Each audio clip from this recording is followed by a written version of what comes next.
Таджикистан — рай для мошенников. Досмотрите это видео до конца, и вы узнаете, почему у нас в стране так много проблем с обманом. Да, во многих странах мира они тоже есть, но в Таджикистане прям концентрация. Подписывайтесь на обновления, и точно будете в курсе всего самого интересного. Директор государственного унитарного предприятия водоснабжения и канализации города Истаравшан Али Алиев подозревается в мошенничестве. Об этом сообщает агентство по государственному финансовому контролю и борьбе с коррупцией Таджикистана. Отмечается, что Алиев, пользуясь служебным положением и доверием местного жителя, потребовал у него крупную сумму за услуги. В качестве заказчика работ по установке водомеров и другого оборудования в городе Алиев взял у гражданина А 14 тысяч долларов и потребовал принести еще 50 тысяч самани, сообщает ведомство.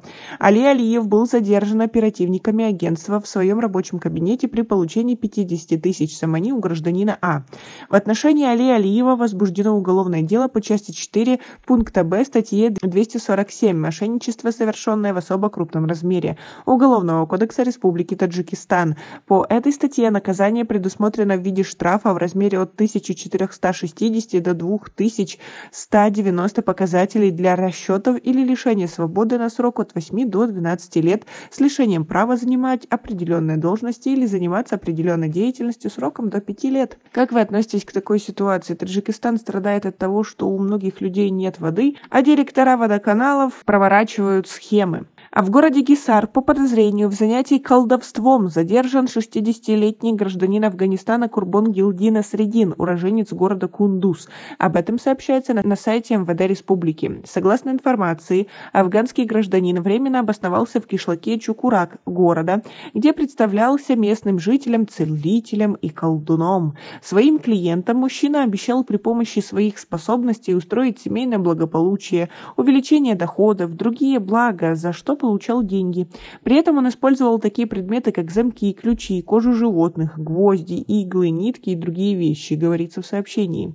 Под данным МВД, Курбон Гилдина Средин привлечен к ответственности по статье 482 «Занятие колдовством и гаданием» Кодекса об административных правонарушениях Таджикистана. Ему выписан штраф, однако сумма не указывается. По этой же статье к ответственности была привлечена 66-летняя Ибадат Адинаева в районе Шахритуз.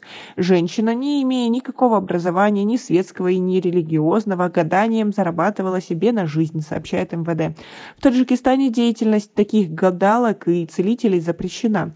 Исключение составляют народные врачи, табибы, которые имеют государственный сертификат и разрешительные документы.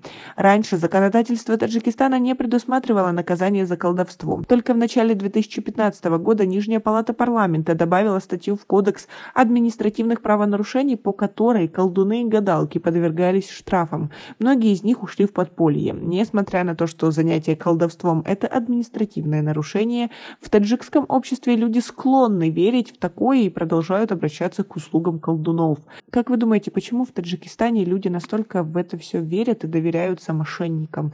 У нас пока на этом все. Оцените наше видео подпиской и лайком. До скорой встречи.